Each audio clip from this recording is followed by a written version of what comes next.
Nous voulons tracer à l'aide de points de mesure un graphique sur la calculatrice Graph85SD. Nous allons prendre un cas concret. Vous avez ici un tableau de mesure où vous avez l'élévation de température et en correspondance l'élévation de pression différentielle dans un ballon d'eau chaude.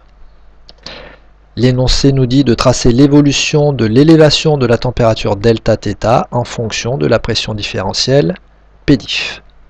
Pour ça, nous sommes au démarrage ici, nous appuyons sur Menu.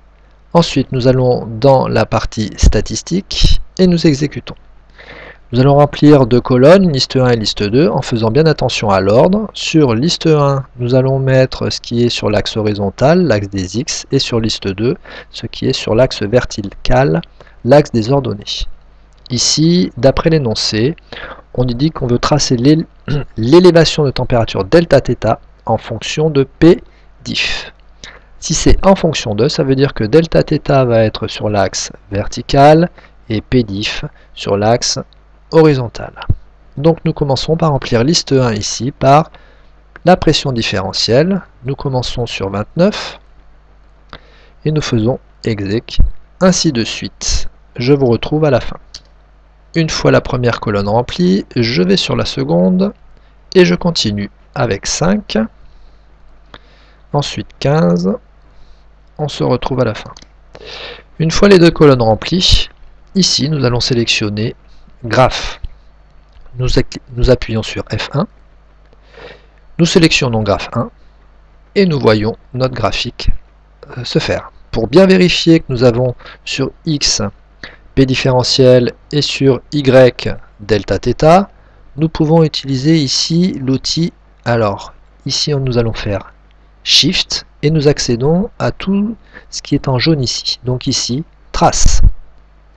À partir de là, vous avez un curseur qui vous indique X égale 29, donc Pdiff 29, et Y égale 5, donc delta-θ égale 5.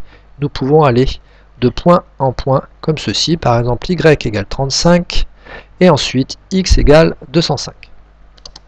Pour sortir de cette trace, nous faisons tout simplement Exit. Nous revenons ici, et nous appuyons sur Graph 1.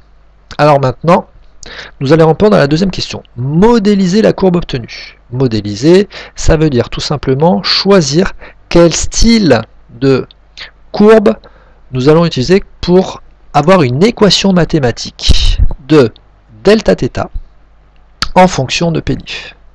Alors l'équation mathématique, c'est lui qui va nous la donner, mais avant, nous devons réfléchir à quelle forme ont ces points. Est-ce que c'est une allure exponentielle? Est-ce que c'est une allure en forme de puissance? Est-ce que c'est une allure en forme de logarithme, etc. Bon, ici on voit que c'est assez simple, et en physique ce sera toujours assez simple. Ici vous avez une allure de points alignés. Est-ce que ça passe par 0 ou pas? Là on ne le sait pas trop. Normalement ça devrait, mais bon. Ici c'est des points expérimentaux. Donc pour ça on va lui demander de modéliser, donc on va dans Calque. Dans Calque ici il faut faire des choix. Est-ce que c'est de la forme x au carré, x au cube, etc. Alors nous ça va être une droite, donc de la forme, ici on va mettre X. On clique donc sur F2, et là il va vous donner les paramètres de cette droite, qui est de forme générale Y égale à X plus B. Je transforme ici en langage physique, Y ça va être delta-θ, et X ça va être pression différentielle. Le coefficient directeur, petit a, c'est 0,173. L'ordonnée à l'origine, petit b, moins 0,024. Nous aurons donc comme équation, tout simplement, delta-θ égale 0,173, ici Pdiff, moins 0,024. Maintenant, on va dessiner cette modélisation. Nous allons donc appuyer sur Draw, avec F6. Et vous voyez qu'il trace la droite dont l'équation a été donnée tout à l'heure et qui passe bien au meilleur des points. Attention, c'est pas comme si nous on prenait une règle et qu'on traçait une droite moyenne, c'est tout simplement la calculatrice qui calcule au mieux une droite pour passer au meilleur des points.